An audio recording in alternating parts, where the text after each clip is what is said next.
Okay, Assalamualaikum warahmatullahi wabarakatuh. Kita sambung semula bab 11 sains tingkatan 4.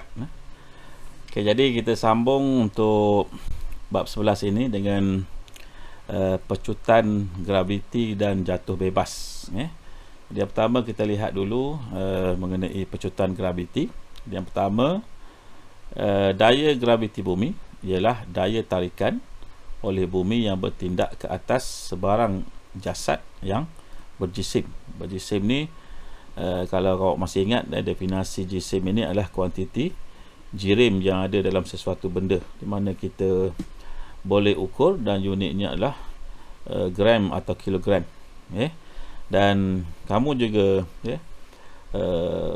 merasai setiap hari bahawa kita, contohnya manusia sebagai objek juga, kita sentiasa ditarik ke arah bumi. Kalau kita contohnya terjun daripada tingkat 3 sekalipun, kita akan jatuh ke tanah, ke arah bumi.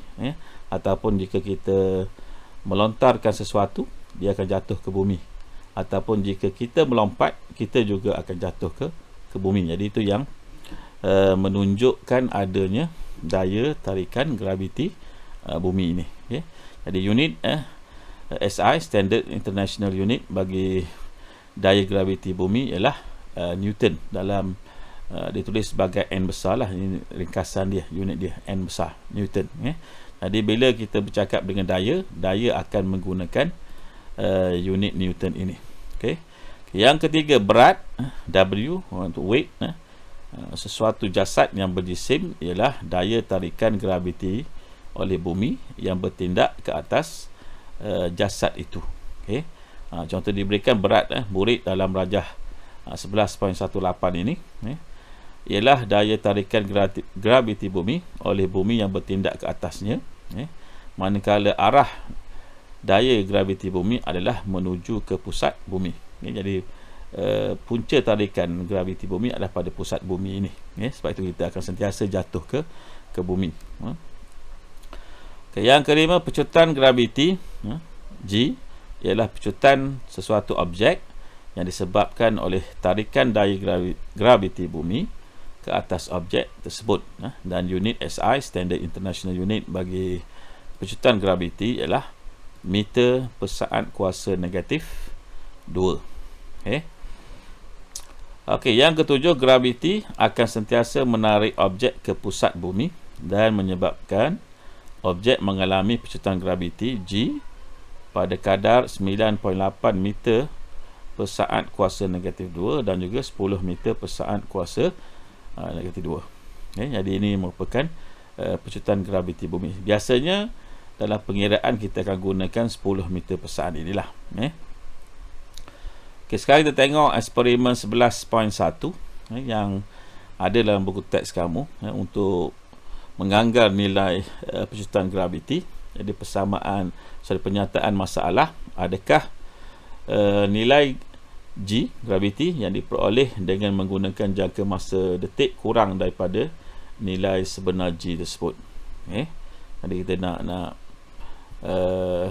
buktikan sama ada ianya sama atau tidak lah. Sebab kita dah sebut dalam teori tadi, pecutan graviti G ialah pada kadar 9.8 meter per saat kuasa negatif 2 ataupun 10 meter per saat kuasa negatif 2. Jadi hipotesis, ramalan awal yang kita buat, nilai G yang diperoleh dengan menggunakan jangka masa detik adalah kurang daripada nilai sebenar G. Jadi jangka masa detik yang kita maksudkan di sini adalah satu alat yang biasanya ada dalam makmal fizik biasanya, di mana jangka masa detik ini dia boleh membuat 50 titik dalam masa 1 saat. 50 titik dalam masa 1 saat. Jadi kalau itu keadaannya, maka masa yang diambil antara titik dengan titik adalah 1 bahagi dengan 50. Kita akan dapat 0.02 saat. Itu masa antara titik tersebut.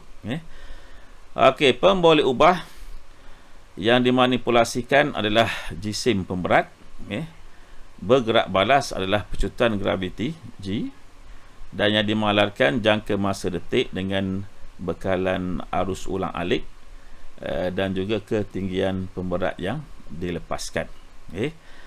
Kerana apa yang yang penting di sini ketinggian, kena ingat dia boleh mempengaruhi pecutan graviti. Okay.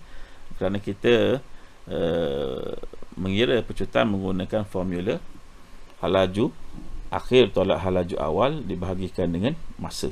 Okay. Jadi halaju ada kaitan dengan jarak. Jarak ini diwakili oleh ketinggian. Okay. Okey, seterusnya bahan dan radas yang akan kita gunakan adalah pita detik, jangka masa detik. Pita detik ni kertas yang akan kita gunakan, kita masukkan dalam jangka masa detik tadi. Bekalan kuasa arus ulang alik. Kemudian kita akan gunakan pemberat 10 gram, 200 gram dan juga 300 gram. Yang ini merupakan pemboleh ubah dimanipulasikan. Okey, ini cara macam mana kita akan pasang kita punya. Yang pertama kita ada jangka masa detik di sini. Okay. Kemudian kita ada dua bangku yang kita untuk menghasilkan ketinggian. Okay. Kemudian kita gunakan ini adalah sumber tenaga arus ulang alik. Okay. Kemudian kita letakkan pita detik melalui jangka masa detik. Bila dia bergerak ke bawah, bila ditarik oleh pemberat 1 gram ini ke bawah, maka kertas pita detik ini akan melalui jangka masa detik ini yang bergetar untuk menghasilkan titik pada kertas tersebut. Dan kita boleh tentukan jarak pergerakan pita detik dan juga masa yang diambil lah, menggunakan kaedah tersebut. Jadi prosedur dia, yang pertama, jangka masa detik disediakan seperti yang ditunjukkan dalam rajah 11.19 yang ini kita baru bincangkan tadi. Yang kedua, satu hujung pita detik dilekatkan pada pemberat 100 gram dan satu hujung lagi dimasukkan melalui jangka masa detik. Yang ketiga, jangka masa detik dihidupkan dan pemberat dilepaskan untuk jatuh bebas ke lantai. Yang keempat, aktiviti diulang dengan pita detik yang baru tetapi menggunakan pemberat 200 gram dan juga 300 gram. Yang kelima, nilai halaju awal U, halaju akhir V dan masa T antara U dan V ditentukan daripada pita detik yang diperoleh. Yang keenam, nilai pecutan G dikira dengan menggunakan persamaan G bersamaan V tolak U per T. Okey. Kemudian kita akan isikan dapatan kita dalam jadual ini, jadual untuk keputusan. Jadi pemboleh ubah dimanipulasikan aljisim 100, 200, 300. Kita akan tentukan halaju awal. Kita boleh ambil dua titik pertama lah yang melalui pita detik tadi. Kemudian kita akan kirakan halaju terakhir. Kita boleh ambil dua titik terakhir pada pita detik tadi. Kemudian pecutan, kita akan ambil halaju akhir tolak halaju awal, bahagikan dengan masa di antara halaju awal dengan halaju akhir tadi untuk dapatkan pecutan. Sama juga untuk jisim pemberat 200 gram dan juga 300 gram. Okey, perbincangan. Nilai pecutan graviti yang diperoleh dalam aktiviti ini adalah kurang sedikit daripada 9.8 meter per saat kuasa negatif 2. Masa ini demikian kerana terdapat rintangan udara yang melambatkan sedikit pergerakan pemberat. Jadi ini yang mengurangkan pecutan tadi adalah sebabnya disebabkan oleh rintangan udara.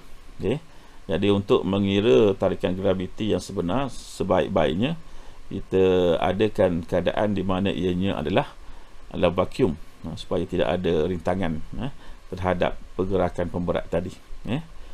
Yang kedua, nilai pecutan graviti yang diperoleh adalah hampir sama antara pemberat 100 gram, 200 gram dan 300 gram. Hal ini menunjukkan pecutan graviti ke atas semua objek yang jatuh bebas adalah sama. Maksudnya jika dalam keadaan tanpa rintangan dalam keadaan vacuum, okay. Jisim yang mempunyai nilai berbeza akan menghasilkan pecutan graviti yang sama, dengan syarat ia mestilah dalam keadaan vacuum, okay. Jadi kesimpulan yang boleh kita buat, pecutan graviti adalah lebih kurang 9.8 meter saat kuasa negatif 2. Okay, seterusnya kita tengok pula konsep jatuh bebas dan bukan jatuh bebas. Yang pertama, jatuh bebas ialah kejatuhan suatu jasad yang disebabkan oleh daya graviti bumi sahaja. Jasad yang jatuh bebas bergerak dengan pecutan graviti G. Jadi bila sebut daya tarikan graviti sahaja, maksudnya kita mesti hilangkan rintangan lah. Yang kedua, rajah 11.20. Ini 11.20. Jadi di dalam ini dia gunakan satu tube dan dihasilkan satu keadaan vacuum, maksudnya tidak ada apa-apa dalam ni. Tidak ada udara sekalipun dalam tube ini. Dan jika kita biarkan, di sini kita ada dua objek, objek yang ringan, iaitu bulu pelepah, dengan objek yang berat, dan bila kita terlangkupkan tube ini, maka mereka akan jatuh ke bawah dengan kelajuan yang sama lah. Mereka sama-sama jatuh dan sama-sama akan sampai ke dasar ini.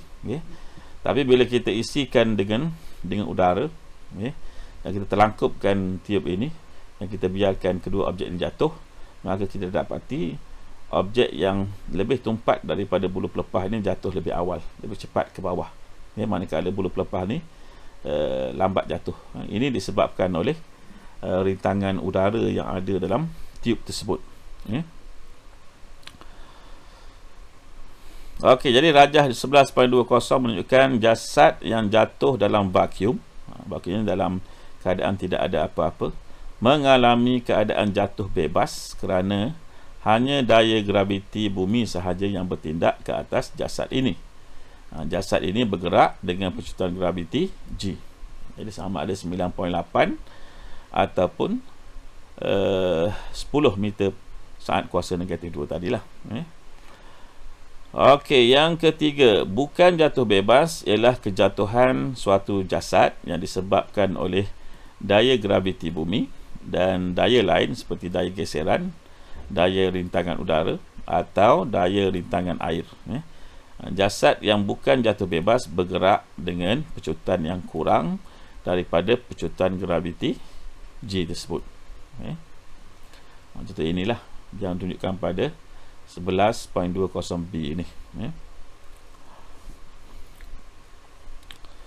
Okey, yang keempat, jasad yang jatuh dalam udara mengalami keadaan bukan jatuh bebas kerana terdapat daya graviti bumi dan daya rintangan udara yang bertindak ke atas jasad ini, seperti mana juga ditunjukkan pada rajah 11.20. Jadi jasad ini bergerak dengan pecutan yang kurang daripada pecutan graviti G. Yang kelima, terdapat dua keadaan jatuh bebas yang dapat diperhatikan dalam kehidupan harian kita. Dalam keadaan ini, rintangan udara diabaikan dan pecutan objek yang jatuh bebas ini adalah sama dengan pecutan graviti, iaitu 9.8 meter saat kuasa negatif 2. Dua keadaan jatuh bebas ini adalah seperti berikut. Yang pertama, objek yang dilepaskan dari satu ketinggian. Yang kedua, objek yang dilontarkan ke atas. Contoh diberikan pada gambar foto 11.3 ini, aktiviti yang melibatkan jatuh bebas. Yang ini bila kita lontarkan ke atas, yang ini bila kita lepaskan dari satu ketinggian. Okey, ini ada satu tips study di sini, di mana pecutan graviti bagi objek yang jatuh bebas tidak bergantung kepada jisim sesuatu objek, dengan syarat mestilah jatuh bebas. Okey, so yang ketujuh, kita tengok graf yang mewakili jatuh bebas ditunjukkan dalam rajah 11.6 ini. Di bawah ini kita ada Yang pertama kita ada keadaan jatuh bebas, graf sesaran melawan masa. Objek yang dilepaskan dari satu ketinggian. Jadi apabila masa bertambah, sesaran juga bertambah. Dan di sini tunjukkan sesaran semakin meningkat lah ni, bila dia hampir kepada vertikal. Kemudian objek dilontarkan ke atas apabila masa bertambah, sesaran juga bertambah. Okey, kemudian kita tengok pula graf halaju melawan masa. Untuk objek yang dilepaskan dari satu ketinggian, apabila masa bertambah, halaju juga bertambah. Di sini tunjukkan sini, dan masa ini dia bertambah secara seragam. Manakala untuk objek dilontar ke atas, untuk graf halaju melawan masa, apabila masa bertambah, halaju semakin berkurang. Masa bertambah, halaju berkurang, dan juga merupakan garis lurus, maksudnya dia kelajuan ini dia berkurang dengan seragam jugalah. Okey, yang ketiga kita ada graf pecutan melawan masa untuk objek yang dilepaskan dari satu ketinggian. Apabila masa bertambah, pecutannya tidak berubah. Pecutan dia malar, maksudnya halaju dia tak berubah. Manakala untuk objek yang dilontarkan ke atas, apabila masa bertambah, pecutannya juga adalah malar. Tapi di sini kalau lihat, ini adalah pecutan positif, ini pecutan negatif dari bawah. Okey, penerangan dia untuk objek yang dilepaskan daripada satu ketinggian, penerangan dia yang pertama, halaju bertambah dengan kadar yang malar. Itu yang pertama. Yang kedua, kecurunannya adalah positif. Ini adalah kecurunan positif, dan pecutannya positif dan seragam. Ini di atas, ini adalah kosong ke bawah sini. Manakala untuk objek yang dilontarkan ke atas, yang pertama, halaju berkurang dengan kadar yang malar. Ini berkurang dengan malar. Sorry, yang ini malar. Kecurunannya adalah negatif. Jadi bila kamu dapat graf macam ini, bermula daripada tinggi kemudian berakhir dengan sifar ataupun lebih kecil dan lurus, maka dia menunjukkan kecurunan negatif. Manakala untuk pecutan dia negatif kerana berada di bawah kosong, dan ianya adalah seragam, dia malar. Okey, sekarang kita tengok eksperimen 11.2 mengkaji keadaan jatuh bebas dan bukan jatuh bebas. Jadi penyataan masalah dia, adakah masa yang diambil oleh suatu objek yang jatuh bebas untuk sampai ke tanah sama dengan masa yang diambil oleh suatu objek yang bukan jatuh bebas untuk sampai ke tanah. Inilah hipotesis dia. Masa yang diambil oleh dua objek yang berlainan jisim yang mengalami jatuh bebas adalah sama, manakala masa yang diambil oleh dua objek yang berlainan jisim yang mengalami bukan jatuh bebas adalah berbeza. Jadi pemboleh ubah dalam eksperimen ini, untuk pemboleh ubah dimanipulasikan, kita ada kehadiran udara dalam silinder kaca. Yang kedua, kita ada pemboleh ubah bergerak balas, masa yang diambil oleh suatu objek untuk jatuh ke atas penutup getah. Yang dimalarkan adalah ketinggian objek yang dilepaskan. Jadi bahan dan radas yang akan kita gunakan ialah udara, batu kecil, bulu pelepah, silinder kaca, penutup getah dan juga pam vacuum. Okey, prosedur: jalankan eksperimen ini secara berkumpulan. Sediakan susunan radas menunjukkan dalam rajah 11.21. Ini 11.21. Kita telah bincangkan sebelum ini pada gambar rajah 11.20 tadi. Jadi ini keadaan dia. Ini akan kita gunakan. Kita ada silinder kaca di sini. Dan ini kita ada batu dan juga bulu pelepah. Ini dalam keadaan di mana ada udara di dalamnya. Yang ini pula kita telah keluarkan udaranya, maka dia dalam keadaan vacuum. Okey, kemudian yang ketiga, terbalikkan silinder kaca dengan cepat dan perhatikan objek pertama yang jatuh ke atas dasar silinder kaca. Yang keempat, catatkan pemerhatian dalam jadual. Jadi mungkin kalau kita gunakan balang yang yang pendek, kita tak sempat sebenarnya nak ambil masa menggunakan jam randik atau jam digital lah. Maka kita buat pemerhatian yang mana sampai dulu ke dasar tabung kaca tadi bila kita terbalikkan. Jadi pemerhatian yang akan kita dapat ini adalah jadual dia. Jadi untuk pemboleh ubah manipulasi dia, keadaan udara dalam silinder yang ada udara, masa yang diambil oleh suatu objek untuk jatuh ke atas penutup getah itu, batu kita pasti cepat, bulu pelepah adalah lambat. Manakala keadaan manipulasi yang kedua, tiada udara, vacuum, masa yang diambil untuk batu dan bulu pelepah jatuh ke dasar tabung adalah sama. Jadi perbincangan yang boleh kita buat, dengan kehadiran udara dalam silinder kaca, bulu pelepah jatuh ke atas penutup getah lebih cepat berbanding dengan batu. Jadi ini dalam keadaan bukan jatuh bebas. Yang kedua, apabila pam vacuum dihidupkan, ruang vacuum terhasil, batu dan bulu pelepah mengambil masa yang sama untuk jatuh ke atas penutup getah. Jadi pecutan yang ketiga, pecutan jatuh bebas tidak bergantung kepada jisim, objek.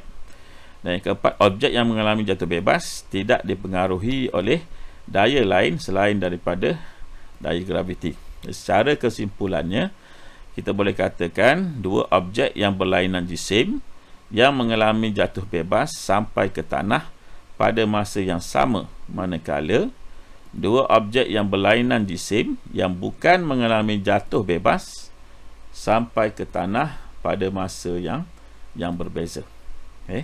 Jadi itu kesimpulan yang dapat kita buat. Jadi kita berhenti dulu sini untuk video ini. Kita akan sambung pada video yang seterusnya. Assalamualaikum warahmatullahi wabarakatuh.